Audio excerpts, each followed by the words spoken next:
Hello, prospective listeners and viewers. We are continuing our series with women of color around their identity and how that has been related to possibly their proximity to whiteness.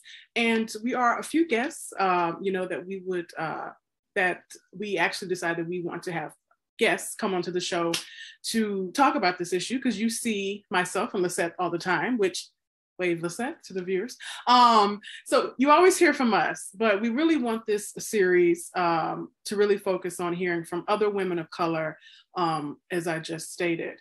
And so here today we have guest Sylvia, who will be chatting with us for the next few videos, and really just, trying to think where we want to get this conversation started. I'm thinking, maybe we'll hear a little bit about your upbringing, Sylvia. Because I don't know if you are a Chicago native. I know I'm not a Chicago native, but I would love to, maybe that's a way we can open up, and then we just see where the conversation takes us. And Lisette, feel free, hop in here if you think you have like another good question, you think maybe besides that we can get this kicked off. No, I think that's all good. I think I'll just quickly recap to those that might be watching this for the first time and are wondering what series are y'all talking about? And Martina mentioned we've been having conversations around with other women around proximity to whiteness, and that came because if you've been watching our channel or have seen some of our other videos, we've been having a lot of conversations around white supremacy and how that kind of embodies a lot of what's around us and has dictated a lot of how society has run, particularly in this country. But really we wanted to give a voice, as Martina mentioned, and I think it'd be great to just kind of hear from you, Sylvia, just a little bit about yourself, and just talk a little bit about what, where you're from, like that question that a lot of us get, particularly as Latinas or Latinos, we get that question, like, where are you from? And that can mean so many different things to a lot of different people. But I'd love to hear it from you, Sylvia. And as you all have been watching, this is a conversation, and, we'll definitely, ask questions and follow up with each other and do that. But Sylvia, I'll kind of turn it over to you to just tell us a little about yourself and, some of your background, and then we can continue the conversation. Sure. So Sylvia Puente, and in my current role, I'm president and CEO of the Latino Policy Forum. And it's an organization that when I first stepped into my role 13 years ago now, there were 3 people. And now we're about 18. But we've grown to, I think, really be a leading policy organization that focuses on issues of Latino equity in the areas of immigration and housing and education. And we also run a leadership program, which is how I met Lisette, which is sort of the other side of the organization, where we focus on the data to pursue equity for the Latino community. But with the Leadership Academy, it's really how do we foster the relationships, particularly between Black and Latino communities, to build and strengthen our city, to build trust, and to really have this be a community that we all want to live in and thrive. So I'm privileged to lead the organization, and have been in this role for quite some time now.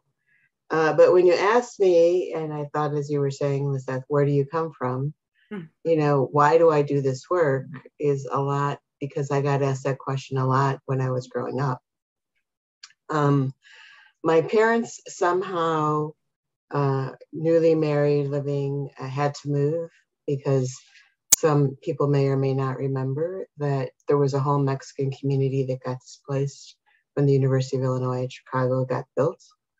And that area, which is now where the university campus is, was initially Italian, or previously Italian, and then more Mexicans moving in, but all got displaced. And that was one of the first ways of gentrification that I think that impacted our communities.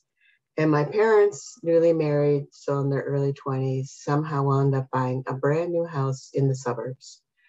And decades later, when I was in graduate school at the University of Chicago, I took a housing class and we talked about the growing metropolis and the growth of suburbs. And I don't remember the statistic, but it was something like only 1 or 2% of all brand new houses that were built in the 50s and 60s boom of suburban growth were bought by Blacks or Latinos. Mm-hmm. And I thought, oh, that's so interesting, because it wasn't a brand new subdivision. It was a brand new house in an older community. But I remember thinking my parents really were a statistical anomaly. And I think that's actually defined a lot of who I am in my career and some of the accomplishments that I've had of being one of the few and not one of the many. So at that point in time, we were a Mexican family in a brand new house in the suburbs. And although we were Mexican, the question always came up, where do you come from? And I would say Chicago, but where do you really come from? Chicago. But where are your parents from? Texas. Well, where are their parents from? And I would say, well, their parents lived in Texas pretty much their whole life too. So it definitely then was not common, and even today not all common, that I can literally say that from what I know on my mother's side, it was my great-grandfather that settled the town in Texas that my mother came from. So I'm fourth generation. And that also is not very common, statistical anomaly in the Chicago region. Most people of Latino origin have they were born or their parents were born in Mexico or a country of Latin America. So I always had this divide of feeling like I didn't belong, because I didn't belong. And even though I was fourth generation, quote unquote, American, my identity was always questioned. And how could I be American? And how could I look the way that I looked? But because literally we didn't cross the border crossed us. So brief history lesson, the Mexican War between Mexico and the US of 1848, all of the land, 1/3 of the US territory belonged to Mexico. So all the states of Texas and Colorado and Arizona and California, and I forget what other state I'm forgetting, that was all Mexican territory. So when people ask me what part of Mexico I come from, I say Texas, right? And it's just the reminder of that we have that history, which is much more common, obviously, in the Southwest than here. So when you ask me where do I come from and that sense of identity, I think because I got asked that question so much when I was a young person, 3rd grade, 4th grade, 5th grade, even into high school, I had to figure out who I was. And I always had that sense of, well, people are asking me that question, do I belong here? But I also knew, because I didn't have deep familial roots in Mexico, that I didn't really belong in Mexico either. And when my family would travel to Mexico, we weren't Mexican. We didn't speak Spanish. We weren't from that side. We didn't have close relatives. I only had one aunt who was actually raised here, who married a man from Mexico who went to go live in Mexico. So I didn't have family, didn't have a hometown, right? Because it was land that was Mexico, that then was Texas. That's where my roots are, my raíces are. And so I think because I got asked that question so frequently, like, well, then who am I? Am I Mexican? Am I American? Am I neither? Am I both? And really, I think up until, I figured this out once in my early 30s. It took me a long time to really feel that I straddled and had that ambiguity and had that ambiguity and I say like opposite sides of a magnet, right? They're attracted to each other, but they don't really belong together, right? In terms of being both Mexican and American, and never really feeling like I was Mexican because my family was Texan, which is very different than Mexican. Yeah. But then being American and always having that questioned and challenged. So then I had to go learn who I was. And so that led me to read a lot of literature on Chicanos and Chicano rights, and seminal book, if you haven't read it, to understand this, Occupied America by Rodolfo Acuna, which I read in college, just really lays out, how this appropriation of land happened from Mexico to the United States. And that really, I felt like I always had to defend who I was. And I think because I had to always defend who I was and let people know who I was, many years later, I'm now in this role where Latino Policy Forum, I would say one of the things that people can say about us is that we are certainly advocates and defend the Latino community. So that's a little bit of that story. Thank you for that. I am amazed at your story because it's such, like you mentioned, it's not one that I hear often, particularly when you think about those that have been in the United States generationally because of, the Mexican-American War.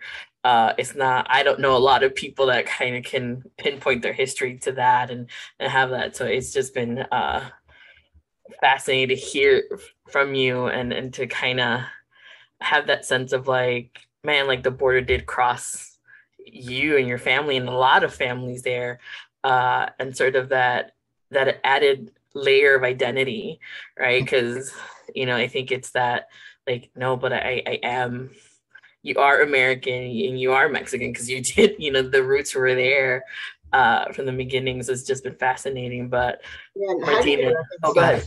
Right, and then how do you reconcile that? And up until my parents' generation, they went to segregated schools. They only spoke Spanish in their household and most of their schools, but they were also fully bilingual. So then, because they didn't want me and my brothers and sisters to have the same issues that they had, they did not teach us Spanish. They spoke to us in English. And so my Spanish is still not great, but I really didn't start to learn Spanish until high school, when I took Spanish in high school, right? So that's one piece of just like, how do you reclaim identity, language, to the extent that language is involved. And then really, when I think about it, both the other part of the story I want to tell is that both of my parents came from farm worker families, right? And when I think about that now, that's one thing, as I've thought about the Leadership Academy that the Latino Policy Forum runs and bringing together Black and Latino communities, that's a commonality that we don't often talk about, and how many of our people, both of our communities, really work the land and work the land for low wages, to a large extent exploited by the owners of that land. In my family's case, they would go from Texas and they would go to Oklahoma and pick cotton, come to Illinois and Michigan and pick blueberries and strawberries and peaches, and then go back to Texas. And one year, my mother's the youngest of 11, my father's the youngest of 7 or 8. Their families each decided, this is the 50s, early to mid 50s in Chicago. We can make a lot more money if we all take factory jobs in Chicago than continuing this arduous, laborious, obviously hard labor. And each of my parents were the youngest in their family. And they both came to start their second year of high school in Chicago. Their siblings were all older and already working. And I often think about that because they had the opportunity to go to high school and none of their other siblings did. Ooh, I get a little emotional, I guess, talking about it. The fact that they were able to finish high school laid the foundation for me to go to college. And I think about that. My mother's youngest of 11, my father's youngest of 8. I have at least 100 first cousins. In all those generations, I was the first one to finish college, to go to and finish college. I think about that, like, what is the barrier that's broken? What is the weight that's being lifted? What is the responsibility that's connected to that? So obviously that's really deep in my soul and deep in my psyche. And then the other example that I had that I think really speaks to a lot of who I am and why I do in the world And maybe it was because both of my parents were perfectly bilingual, even though they weren't formally educated in Spanish. When they got to the suburban community that we lived in, it was about maybe 20% Latino, was about maybe 40% Black at that time, and then 40%, that's not going to add up, but it was a very diverse community. Mm-hmm. There were Blacks, there were whites, and there were a few Mexicans. And that was my world growing up. I lived in this very diverse world. But because they were who they were, one of the stories I tell is that it was when Head Start was just starting. And they were starting the program in Head Start, which they knew would enable academic success for young children. My father organized a group of parents, and they went to go talk to the school superintendent because they said, why don't you have a bilingual Spanish-speaking teacher? Mm-hmm. So many of these kids in the classroom speak Spanish. And they said, well, we don't have the resources for it. Mm-hmm. So my father organized, and they raised the money to hire the part-time teacher to work in Head Start in Spanish. Full circle, 50 years later, because Head Start has now been around for 50 years later, it's now been around for 50 years. One of the core issues of the Latino Policy Forum is working on early education and still making sure that Latino children have equitable access to that early education, because that early education really impacts their whole academic trajectory and enables their academic success. So my parents, really, they had no training, but they were activists. They started the first Spanish language mass at the church. They organized the first Fiesta de Guadalupe at the church, at the local Catholic church. They were able to rally people around them to really try to create community change and community improvement. So I can't say that, so literally it's just so interesting when I reflect and look back, having that experience. I mean, I was an activist all through high school. I was an activist all through college, and literally this is still what I do, and I'm blessed to earn a living doing the work I do. Still trying to create equity for the Latino community. Oh, Sylvia, you when you got teary-eyed, it really touched me, because it just made me think about your story and my story and Lisette's story, and how, you know, how much sacrifice that our families have gone through, even if we realize it or not, to help us be the first ones to do whatever, whether it's the first ones to go to college, first ones to go to grad school, first one to maybe have, you know, a really nice job, you know, however that's defined. And it just really took a hold on me, and it just to learn that, yeah, just like to learn that about you and to have that similarity, and to hear you tell your stories, especially I think between the similarities around the land workers and farm workers, between the Latino community and the Black community. And, you know, it's now I feel like we hear a little bit more about some of those similarities, but still not as much. It's often not a story that is told. It's often one that's like, you know, sometimes they try to pit the two of us against each other. But there are so many similarities there. And so I thank you for bringing that up. Yeah, and the other part that's often not told, because when we look at the Latino experience in the US, I mean, it's obviously very diverse. We have a very diverse Latino community. And the predominant paradigm are Mexican immigrants who came for a better life and were willing to sacrifice to do that, right? But what's not often understood is my parents went to segregated schools. They went to the Mexican school, not to the white school. They had to walk to the other side of town to go to the Mexican schools. They heard the stories of lynching and how people were lynched in their community by the Texas Rangers. You know, the prejudice and, you know, the aftermath, excuse me, of what we're still dealing with.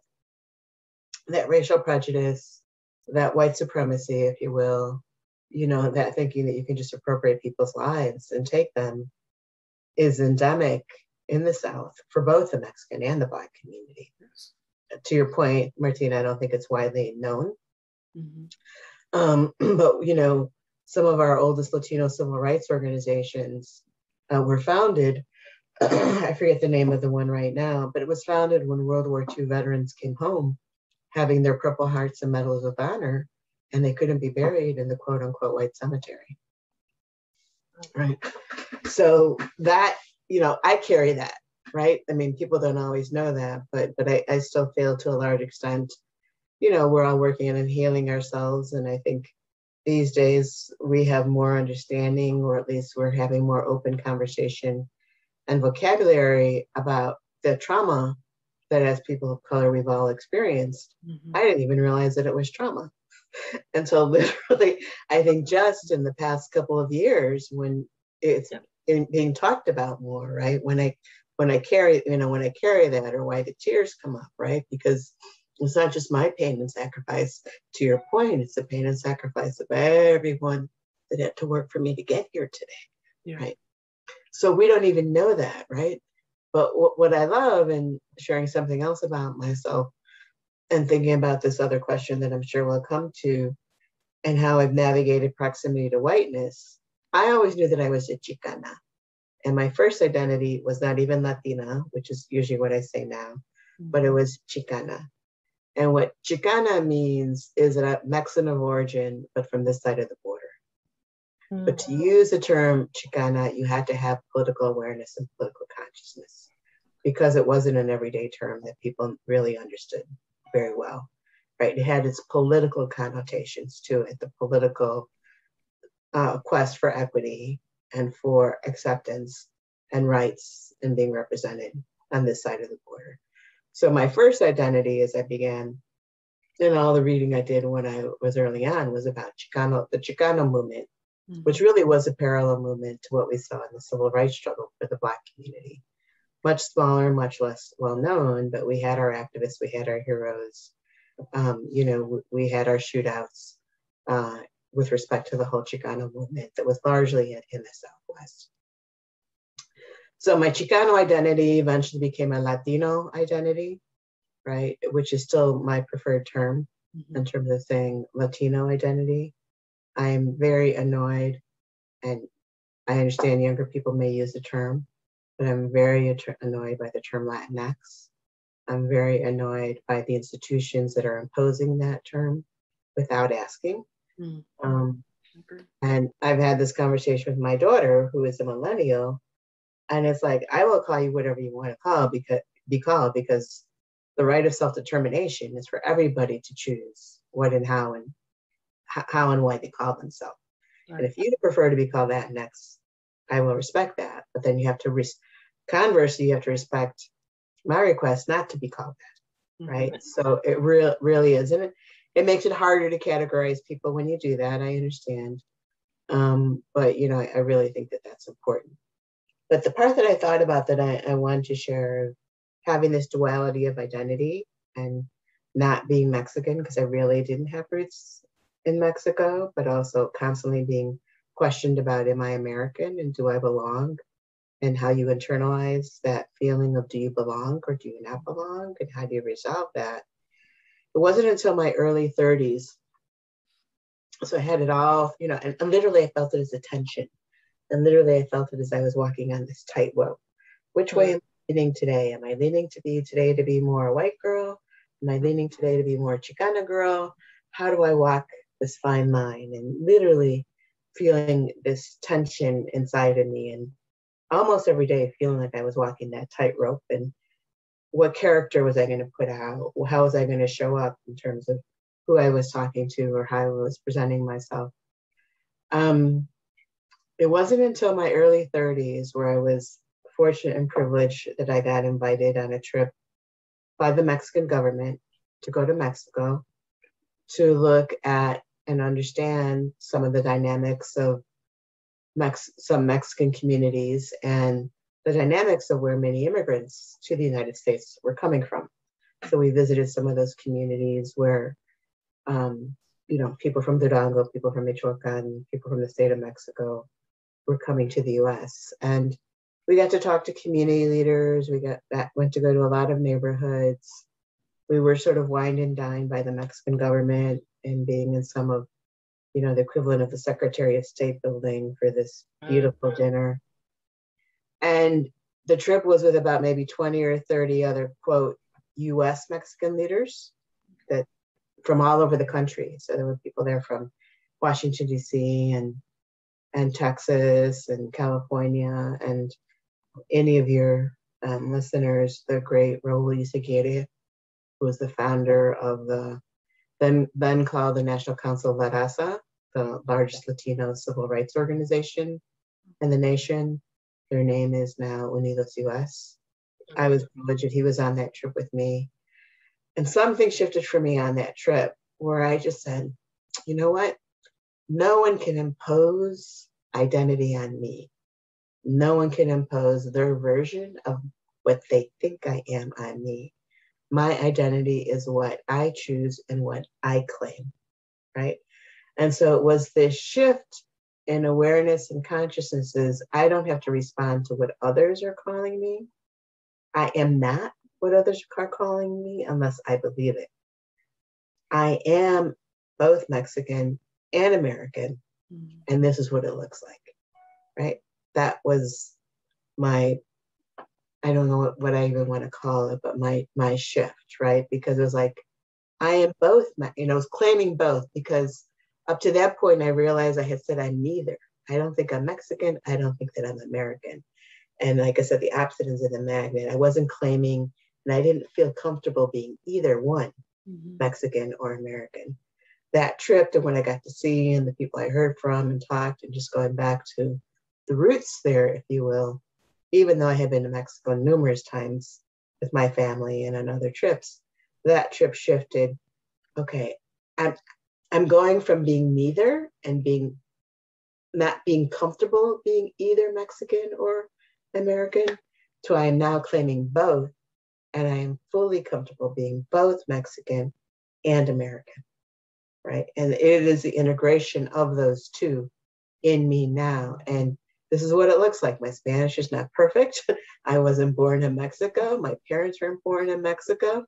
I grew up in the suburbs at a time when there were very, very few Latinos in the suburbs, right? All of that duality and all of that complexity, I am now fully both. Yeah. Oh, go ahead. You go.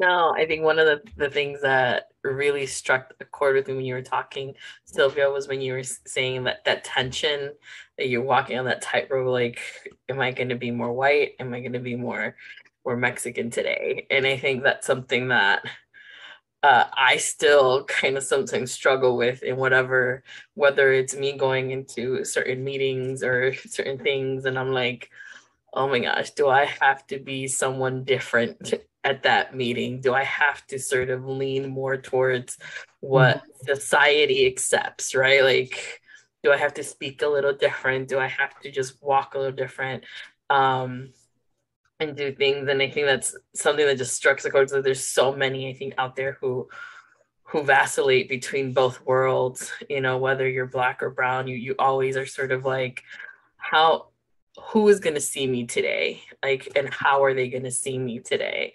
And who do I want to reflect today? And it's such a mental exhaustion sometimes, I think, where there's days where I'm just like, I can't just be anybody but just me right now. And I like forget everybody, and I'm just gonna watch the TV and just not care about what's going on, because I've done the, especially when, a lot of the work that we do is in the community, and you're someone in the community, but then you're in these boardrooms or in these meetings, and you have to be something completely different, but you're much more comfortable being over here.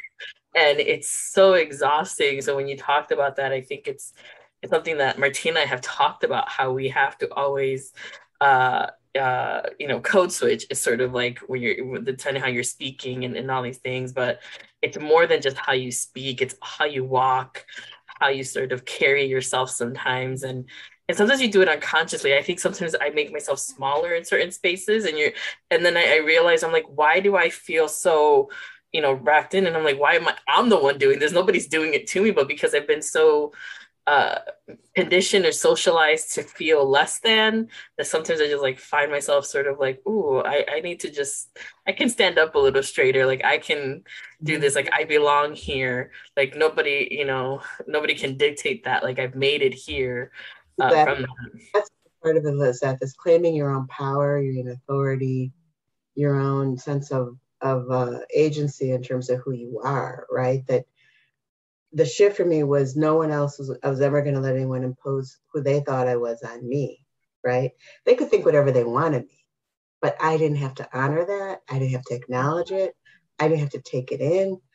I just kept it at bay. And so it was my shifting and turning to say, this is who I am, right? And once I was able to say, this is who I am, and I was comfortable walking in my own skin that way, then how you treat yourself is how people treat you. And that was my lesson learned there, right? For the most part, how you treat yourself is how people treat you, right? And so just having that confidence in terms of who I am, it didn't matter what people asked me or if they said, who are you and where do you come from anymore, right? It just wasn't even I was able to release it as an issue. But, thinking about this question of proximity to whiteness, I don't usually know what I'm thinking until I say it out loud. So I haven't had a lot of time to process or to think much about that. And it's a relatively new term, right? So my generation, there was no Latino studies. There was no critical race theory. There was no vocabulary that I think, your generation and, I'm learning from the youth on the streets and from my daughter. And so the first time she said that term to me, I'm like, wow, how much I don't even know what it is. How much do we aspire to, or do we give ourselves recognition or credibility by our proximity to whiteness? And I started having this little bit of a conversation with myself. I was always a smart kid, right? So I think, two things that I'll say that have really shaped me, or maybe three things. What I give credit to my mother for is that my mother and I graduated from college the same year. Wow. So seeing her go through 5 kids, a divorce, her sense of determination, it took her 10 years starting and stopping at the local community college and then eventually transferring to 4-year institution. Her ganas, her determination. She was bound and determined and had that fire inside her that she wanted that higher education. She's the only one of her 11 siblings to finish high school, the only one that's finished through college. So seeing that. My father, one of the gifts that I know that I got from him is he could talk to anyone about anything. He had the gift of voice, and he was pretty self-made man, very smart and very articulate. So I say I got my gift of voice from him, my gift of being able to speak. And those who know me know I do, some public speaking, right? But that confidence and that knowing and being able to get up in front of a room and talk to people the way he went to go talk to the superintendent and took a whole group of parents with him when he didn't know what he was doing. He just knew it was the right thing to do. Right. So having, I think, sort of those two key role models and those two key examples. And then the third thing is that I knew that I was smart. I don't know how I knew I was smart, but I was smart. And, unlike I think sometimes what our schools do to young people and to many of our students, maybe because I went to a small Catholic school, so I was treated as a person and, the classrooms were relatively small. But I got constant reinforcement that I was smart from my teachers, from fellow students. I remember, this is so funny, I was well into my 40s and I ran it. Some man approached me at an event and I had gone from 1st to 8th grade with him. And he said, and what, I remembered who he was. He said, Sylvia, yeah, you and I were always competing. Like, competing? Never competed with you. It was always between you and me in terms of who was the smartest kid in the classroom. I said, really? Like, he had this awareness. I was clueless, right? You see, I remember the one time there was a spelling bee, and I said, yeah, this is the time I'm going to beat her. But no, Sylvia, you won. And I had no clue, right? That was, but I knew I was the smartest kid in the class. I did know that, right? And I got that reinforcement from teachers and other classmates. And it was just so interesting to hear this outside perspective of, this man now, and we're both in our 40s, telling me the story from when we were in 7th or 8th grade or whatever in grade school. So part, like those three things, right? The example of perseverance from my mother, the example, and my mother also took me to my first picket line and supported the United Farm Workers. So that activism was also very much a part of my youth. And being smart, and I've been trying to unpack and puzzle this concept and idea of proximity to whiteness. How is that related to my being smart or not smart? I knew I was a smart kid, but was I a smart kid because that's what you were supposed to do to aspire to and be successful, right? And how is that the same or different from aspiring to whiteness? And there are some challenging things in aspiring to whiteness, but then also my aspiring to whiteness enabled me to go to college, enabled me to go to Harvard, enabled me to go live in Springfield for 3 years when there were no Latinos in Springfield, enabled me to have the success that I have, right?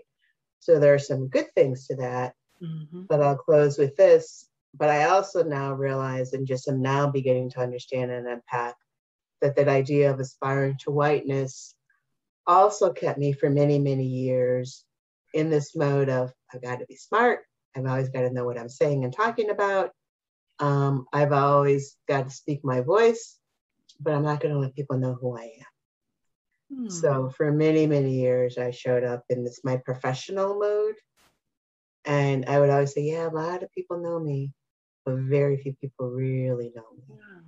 Because that thing about needing to keep up that professional veneer and that professionalism in sitting in those boardrooms, sitting in those spaces, I always spoke analytically, the data, made my case, but I didn't let those people know who I was. And so how much did it harm me, to what you were saying earlier, Martina, and not being able to show up with my full authentic self, right? I am still unpacking that, even at this age. I just had a birthday. I'm over 60, right? I am still unpacking it at this age and stage, and making a conscious shift to, as Brene Brown would say, to be more vulnerable in public, making a conscious shift to let people know what I'm really thinking and feeling. But it's still a process of releasing all those years and layers when I didn't allow myself to, because I thought that's what it meant to be professional and be the only Latina in all of these rooms and in all these spaces that I was in. Oh, Sylvia, you just touched on so much that I just think that we've talked about, Alyssa and I, myself, and you mentioned that you were smart, and that was my thing too. I graduated high school and college and did fairly well, and growing up in Mississippi, where I did, and my family doing everything they could to keep food on the table and a roof over our head. I knew by being smart, like that was my way out. Like I was going to become something, whatever that meant, like when I was 16, 17 years old. But by being smart, and like I always have been super, super studious. And even to this day, I just have always been like, being smart was my ticket out.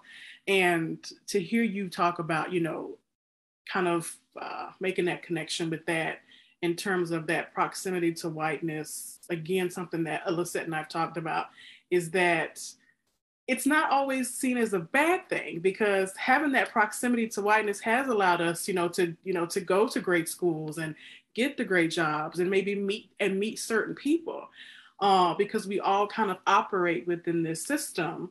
We can call it white supremacy, but it hasn't always looked bad, because look at us now. And to hear you talk about how you're still on this discovery, I know for myself, I really have kind of started to try and understand more of myself and who I am since I turned 30. So it was it was great to hear you say that was kind of a light bulb moment for you too, when you got into your 30s, how, you just started to think about things differently, and how you were like, I'm both Mexican and I'm both American. And that, and those are things that I'm still processing. But, like you said, I think this is just going to be a lifelong process. It's not something that is going to stop. It's going to continue, but it's definitely, since I've gotten into my 30s, trying to understand more of who I am and where I came from.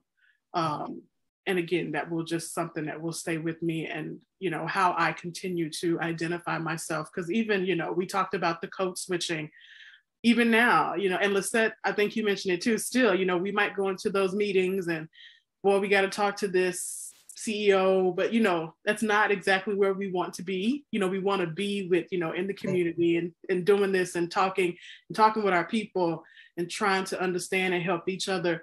But so it is this weird paradigm, in a way, that we're trying to operate in between, because we have been fortunate to be able to go to school and, have the jobs that we do have, and you're trying to make those connections. And yeah, I just wanted to say that before, we kind of wrap up the session. But Lisette, I'll turn it to you to say. Yeah, no, I think when you start talking about being the smart one, the smart is the one thing that you knew you had, and Martina mentioned, like, that was my thing too. Like, I'm smart. Like, I love to read. I have the great grades, and teachers are always praising me, like, or my parents would, whenever they could go to, like, to pick up a report card, like, oh, she's doing great. Like, there was this whole pride, and you just kind of, like, I think I just grabbed onto that and was like, this is it, like, this is, like, but then you now looking back is like, I was seeking that sort of praise from that society, like that thing, and it was always that thing of like, she's so articulate, and when I was younger, it didn't mean anything to me, because I was like, oh, it's a great thing, but now looking back, I'm like, that was kind of demeaning, like, to kind of say that, and to say it to my parents, and to, like, for them to not understand what it really meant, and now to explain it to them, and and to bring them into this journey, because, like, they're like, why do you get so mad? And I'm like, because you need to understand why this means so much to me, or why it makes me so mad. I need to teach you, because it wasn't something that you all were aware of. You came here for a better life for us, and we were able to find our paths. I'm the youngest of three, and each one has taken a different path in this world, but it really kind of just hit me when you were talking about, like, it comes to a point, like, I'm in my mid-30s, so now I was in the early 30s when it really started kind of, thinking about, like, what is that place? What does it mean? And it wasn't really to the last 2-3 years where I started really thinking about that proximity to whiteness, white supremacy, and how that all kind of fits in. So to hear that there's that sort of connection, I think, from a lot of people of color, where education was just kind of that, like, that's your key to go to make the world better, and that's the way out. But there's some prices that you pay along the way, that you look back. So if I had a nickel for every time someone told me I was articulate. By the time I was 25, I would be a millionaire by now. Yeah. And it's only now, to your point, that I can see, yes, I understood that they were offering me a compliment, but it's only now that I can understand, because they weren't expecting it. Yeah. Right? So it was a compliment, but it was just like, oh, we don't expect this of you.